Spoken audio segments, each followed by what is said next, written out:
بسم اللہ الرحمن الرحیم۔ آج محترم عمران خان صاحب کی جانب سے ایک نالش کی گئی تھی، پٹیشنز تھیں جو سپریم کورٹ میں ہمیں ہدایت ہوئی تھی کہ آپ جو بھی معاملات ہوں گے آپ وہ عدالت عالیہ سے رجوع کریں گے۔ چنانچہ وہ اسی کے تسلسل میں ہم یہاں ہائی کورٹ میں ہم نے جو ہے اسلام آباد ہائی کورٹ میں، جہاں کے توشہ خانہ 1 جس کی اپیل جو ہے زیر تجویز ہے، جس میں ہم نے سینٹنس کو سسپینڈ کروایا تھا اور جس میں کنوکشن کی معطلی کے لیے ہم سپریم کورٹ میں ہم نے استدعا کر رکھی ہے، جو بھی وہاں سماعت کے لیے فکس ہوئی تھی۔ تو یہاں آج سماعت میں ہمارے دفتر نے ایز یوزول اعتراضات لگائے تھے ہماری پٹیشن پر، اور پہلے جب ڈویژن بینچ جو ہے اسلام آباد ہائی کورٹ کی، جب انہوں نے محترم عمران خان صاحب کی پٹیشن کو ٹیک اپ کیا تو انہوں نے مجھ سے پوچھا، استفسار کیا کہ کیا اعتراضات لگے ہیں۔ وہ ساتھ ہی انہوں نے آفس کے اعتراضات بھی دیکھنا شروع کر دیے۔ میں نے کہا جی اس میں انہوں نے کہا ہے کہ مصدقہ نقول جو ہے فرینڈ آف دی کورٹ، جو بیرسٹر سلمان صفدر صاحب نے عدالت عظمیٰ کے چیف جسٹس صاحب کی سربراہی میں 2 رکنی بینچ کے حکم پر جو ان کو فرینڈ آف دا کورٹ بنا کر عمران خان صاحب کی لیونگ کنڈیشن کے بارے میں انہیں کہا گیا تھا کہ آپ جا کے مشاہدہ کیجئے گا اڈیالہ جیل میں، اور عمران خان صاحب کی لیونگ کنڈیشن کے بارے میں اس حکم کا جو 24 اگست 2023 کا حکم جو ہے اس کی تکمیل کروانا سپریم کورٹ نے جو ہے وہ لازم سمجھا۔ اور یہ 3 سال کے بعد یہ دیکھیے گا کہ ہماری جو ہے وہ استدعا پر اس پہ عملداری شروعات ہوئی۔ تو اٹارنی جنرل صاحب کو بھی یہ کہا گیا کہ آپ جو ہے سپرنٹینڈنٹ جیل اڈیالہ جیل کی جانب سے بھی آپ رپورٹ کیجئے گا کہ ان کی صحت کے بارے میں اور ان کی لیونگ کنڈیشنز کے بارے میں جو ہے جو جس طرح کے وہ احکامات پہلے چیف جسٹس کی سربراہی میں 3 رکنی بینچ 24 اگست 2023 کو کر چکی تھی، اس کی جو ہے تسلسل میں آپ رپورٹ کیجئے گا۔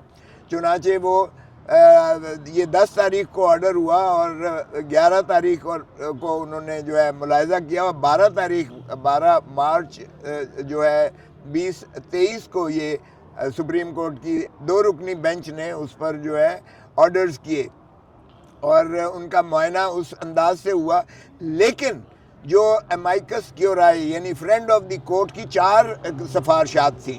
ایک ان کی سفارش یہ تھی کہ ان کا معائنہ جو ہے کسی جو ہے اپنا ریٹینا اسپیشلسٹ یعنی کوئی ماہر امراض چشم سے جو ہے ان کا معائنہ کروایا جائے، ایک بات۔ اور چونکہ پیمز ہاسپٹل میں ماہر امراض چشم ریٹینا اسپیشلسٹ کوئی ہے ہی نہیں، جبکہ شفا انٹرنیشنل میں وہ ہے ہی جو ہے آنکھوں کا ہسپتال ہے اور جنرل ہسپتال، تمام شعبے ہیں، اور وہاں ریٹینا اسپیشلسٹ بھی ہے اور باقی مکمل جو ہے، چونکہ انہوں نے کہا کہ ان کی جو ہے دانتوں کی بھی تکلیف ہے اور ان کا جو ہے ریگولر چیک اپ بھی جو ہے وہ اس میں بھی تساہل کیا جا رہا ہے۔ ان کی عمر کے حساب سے ان کے جو ہے معائنہ جات باقاعدہ ریگولرلی ہونا چاہیے، یہ فرینڈ آف دا کورٹ نے لکھا تھا۔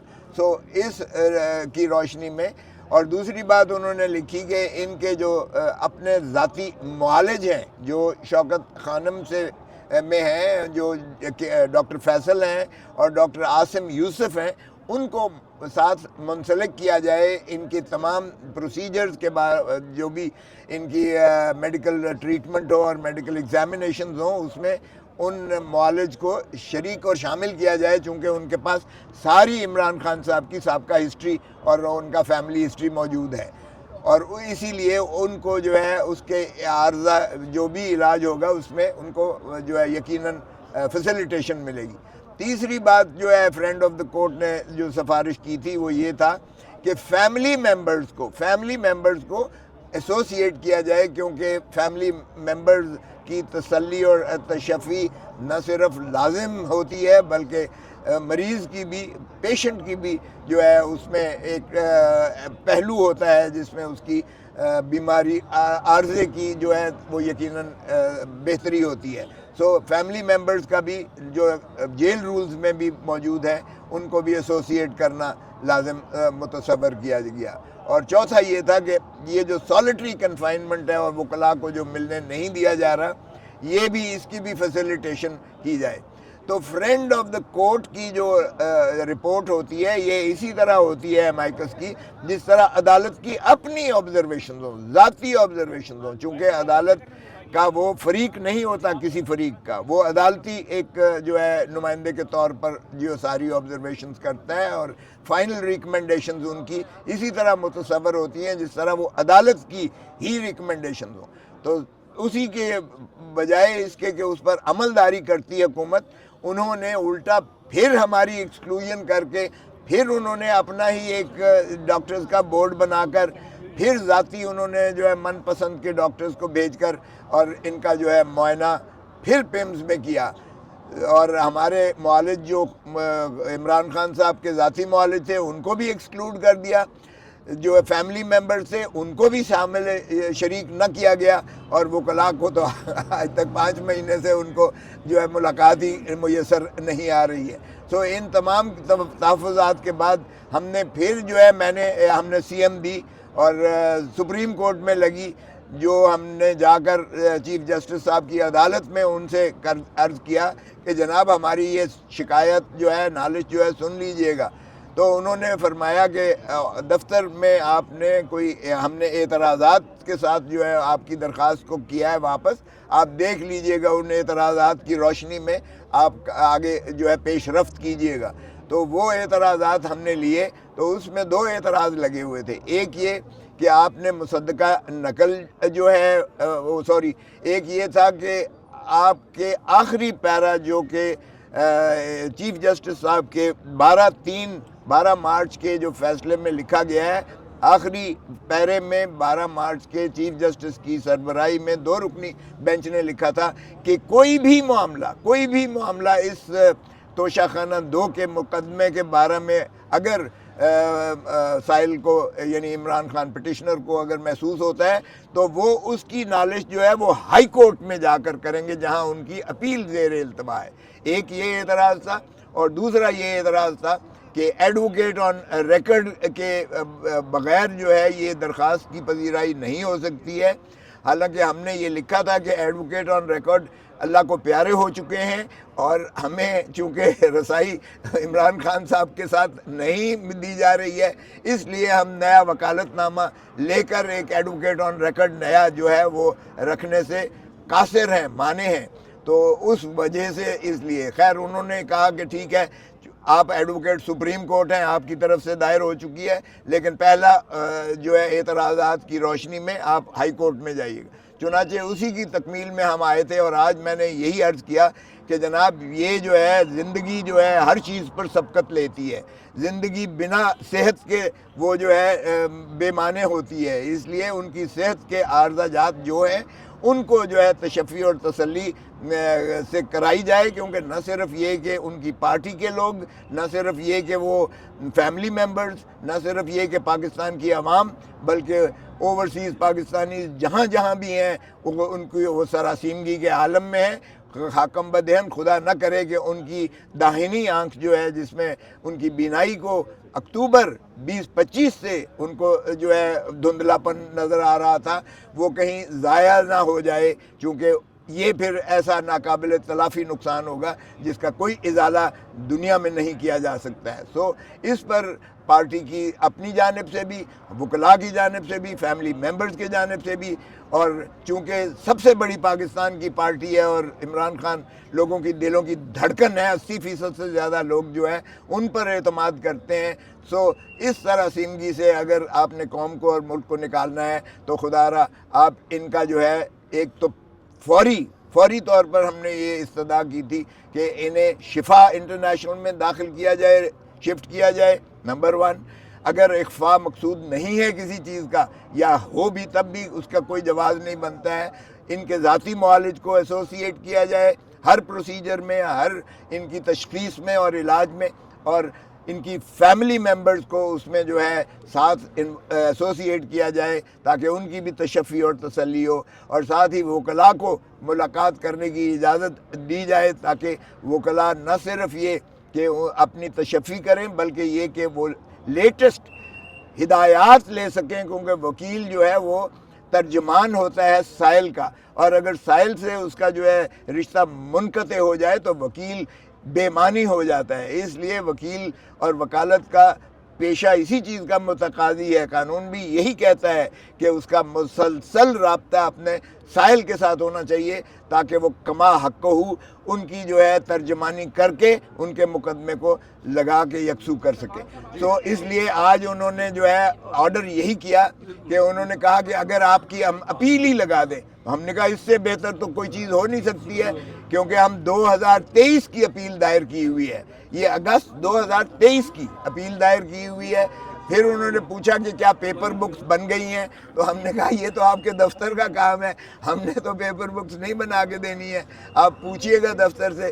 تو انہوں نے کہا یہ بھی ہم حکم کر دیتے ہیں کہ پیپر بک ہو. تو ہم نے کہا کہ کل کے لیے رکھ لیں اسے، کل کے لیے. ہم تو آج بھی تیار ہیں، اپیل کے لیے بھی تیار ہیں، اور ہم اس مسلینس اپلیکیشن کے لیے بھی ہم جو معروضات ہیں ہم کرنے کو تیار ہیں. تو انہوں نے کہا کچھ دن تو 2-4 دن لگیں گے ظاہر ہے دفتر کو پیپر بکس بنانے میں. تو ہم نے اصرار کیا کہ اس کو سوموار کو لگا دیجئے گا، پہلا ورکنگ ڈے ہوگا، کیونکہ آپ کو پتہ ہی ہے کہ ہفتہ اور اتوار جو ہے یہ نان ورکنگ ڈے ہوتا ہے ہائی کورٹس میں. تو اس لیے پہلا دن جو ہے ہم نے کہا 10 کو لگا دیں. تو جج صاحبان نے کہا کہ 10 کو ہم نے کوئی اور چیز معاملات لگائے ہوئے ہیں 11 کے لیے. سوری 10 کو لیے پھر انہوں نے لگا دیا 9 کی بجائے، منڈے کی بجائے ٹیوزڈے کو لگا دیا انہوں نے. تو کہنے لگے کہ آپ تیاری کر کے آئے. ہم نے کہا ہم تو آج بھی تیار ہیں، دوسری سائیڈ کو آپ ذرا. انہوں نے متنبع کر دیا کہ وہ تیاری کر کے آئیں نہ آئیں، ہم اس کو پیش رفت کر کے سنیں گے اور اس کو یکسو کریں گے. جی میں عرض کرتا ہوں، دیکھیں جو آج کارروائی ہوئی ہے میں اس سے بالکل خوش نہیں ہوں. ہماری اپیل جو 2023 کی تھی اس کو لگانا اگلے ہفتے 10 تاریخ کو اچھی بات ہے. اس اپیل کو بہت پہلے لگنا چاہیے تھا. ہماری متعدد درخواستیں تھیں ان سالوں میں کہ ان اپیلوں کو سنا جائے. آپ جانتے ہیں القادر کے حوالے سے، اس مقدمے کے حوالے سے ان کو نہیں سنا گیا. آج جب ہم آئے ہیں خان صاحب کی آنکھ کے حوالے سے انتہائی تشویش کے عالم میں، اور ہمیں انتہائی اس میں ارجنسی ہے، جلدی ہے، ہم نے کہا کہ اس معاملے کو فوراً سنا جائے. ان کی آنکھ کا جو معاملہ ہے ایک لمحے کے لیے اس میں تاخیر ہمیں قبول نہیں ہے، نہ عدالت کو ہونی چاہیے. تو عدالت نے ہماری آنکھ کے حوالے سے جو استدعا تھی اس کو 3 سال پرانی اپیل کے ساتھ منسلک کر کے 7 دن آگے یہ معاملہ ڈال دیا ہے. تو کسی صورت یہ بات اچھی نہیں ہے. میں نے جب کوشش کی یہ کہنے کی کہ یہ معاملہ جلدی کا متقاضی ہے تو جج صاحب نے کہا آپ کو ہمیشہ جلدی ہوتی ہے. میں نے کہا یہ جلدی اس لیے ہوتی ہے کہ جو ہمارے حالات ہیں، جس جگہ ہمیں کھڑا کر دیا گیا ہے وہاں اور کوئی چارہ نہیں سوائے اس کے کہ ہم آپ سے تقاضا کریں کہ آپ اپنے فرائض کو فی الفور سر انجام دیں. لیکن نہیں مانی انہوں نے بات، اور ہمارے آنکھ کے معاملے کو، خان صاحب کی صحت کے معاملے کو بھی 1 ہفتہ آگے کر دیا ہے. اب ہم کل انشاءاللہ ایک نئی درخواست داخل کریں گے، ایک آئینی درخواست داخل کریں گے جس میں ہم اصرار کریں گے کہ ان کی آنکھ کے معاملے کو فوراً دیکھا جائے. 7 دن ہم انتظار نہیں کر سکتے. لیکن اگر عدالت پھر یہی رویہ رکھتی ہے کہ آنکھ کے معاملے کو ایک 3 سال پرانی اپیل کے ساتھ منسلک کر دیتی ہے تو ہمارا احتجاج جاری رہے گا. ہم ہر سطح پہ آواز اٹھائیں گے. آپ کے سامنے ہے اس وسطائیت کے نظام میں ہم عدالتوں سے ٹکراتے ہیں، ہم عوام سے اپیل کرتے ہیں، ہم چیف جسٹس سے چیمبر میں ملتے ہیں، ہم سڑکوں پر آتے ہیں. یہاں سے اٹھ کر ابھی اڈیالہ جائیں گے، اڈیالہ جیل کے باہر ہم کھڑے ہوں گے. تو ہم پوری قوم کے سامنے اپنا مقدمہ لڑ رہے ہیں، اور ہم پوری قوم کو بار بار یہ کہتے ہیں کہ یہ مقدمہ تم نے لڑنا ہے، بالآخر یہ مقدمہ اس قوم نے جیتنا ہے. ہم عدالتوں میں آتے رہیں گے، ہم عدالتوں سے معاملہ کرتے رہیں گے. جو کچھ عدالت ہمیں دے گی یا نہیں دے گی وہ قوم کے سامنے ہے. تو آج کی کارروائی یہی ہے کہ 3 سال پرانی اپیل کو لگا دیا گیا ہے. 10 مارچ کو اچھا کیا گیا ہے، یہ پہلے ہونا چاہیے تھا. لیکن آنکھ کے معاملے کو، صحت کے معاملے کو اس اپیل کے ساتھ منسلک کرنا یہ ٹھیک نہیں ہوا. اس کے بارے میں ہم دوبارہ درخواست دیں گے. جیسا کہ میں نے کہا انشاءاللہ کل ایک نئی درخواست اسی عدالت میں ہم پھر دائر کریں گے. اس پہ بھی اگر سنوائی نہیں ہوتی یا اس کو بھی اگر تاخیر کے حوالے کیا جاتا ہے تو معاملہ آپ کے سامنے ہوگا، ہم بات کرتے رہیں گے۔ اور دیکھیے تناظر ہے آج خان صاحب کی صحت کے حوالے سے، خان صاحب سے جو ملنے نہیں دیا جا رہا، جو ان کو قید تنہائی میں ڈال دیا گیا ہے۔ پاکستان آج ایک انتہائی نازک موڑ پہ کھڑا ہے، ہم بار بار یہ کہتے ہیں، ہماری تاریخ کا ہر لمحہ ہی نازک نظر آتا ہے، لیکن آج ہمارے خطے میں جو جنگ برپا ہے، جو ایران میں ہو رہا ہے، جو فسطائیت، جو بربریت وہاں پہ برپا ہے، ہم کیا اس کے لیے ہمیں کوئی لیڈر اس وقت میسر نہیں ہے۔ ہم یہ دیکھتے ہیں کہ اس وقت جو جھوٹ اور فریب کا نظام ہے وہ ٹرمپ کی مدعیت میں کھڑا ہے، ٹرمپ کو اپنا امام مانے بیٹھا ہے۔ اس قوم کو ضرورت ہے اس وقت اس آواز کی جو واقعتاً اس قوم کے جذبات کا اظہار کرے، جو اس قوم کو ضرورت ہے جو پاکستان کے فائدے کی بات ہے وہ بات کرے، کسی کے اقتدار کو دوام دینے کی بات نہ کرے۔ آج جو افغانستان میں ہو رہا ہے اس کے حوالے سے بھی ہمیں تشویش ہے۔ واگرام ایئر بیس پہ کل سنا حملہ ہوا، ہم جاننا چاہتے ہیں، پارلیمان کو بتایا جائے کیا ہو رہا ہے۔ عمران خان کو جیل میں رکھ کے قید تنہائی میں رکھ کر من مانے فیصلے کیے جا رہے ہیں۔ ایک جو فارم 47 کی پارلیمنٹ ہے اس کو بھی اعتماد میں نہیں لیا جا رہا۔ تو اس وقت ہم جہاں کھڑے ہیں یہاں عمران خان کی آواز پہلے سے بھی زیادہ ضروری ہے۔ یہ ضروری ہے کہ عمران خان کی آواز سامنے آئے، یہ ضروری ہے کہ اس قوم کو وہ رہنمائی ملے، وہ رہبری ملے جس کا حق ہے، جو یہ قوم مانتی ہے۔ وہ شخص جس پہ اس قوم کا اعتبار ہے، اس کی آواز کو، اس کی سماعت کو، اس کی بصیرت کو آپ خطرے میں نہیں ڈال سکتے۔ ہم اپنی آواز بلند کرتے رہیں گے۔ شکریہ۔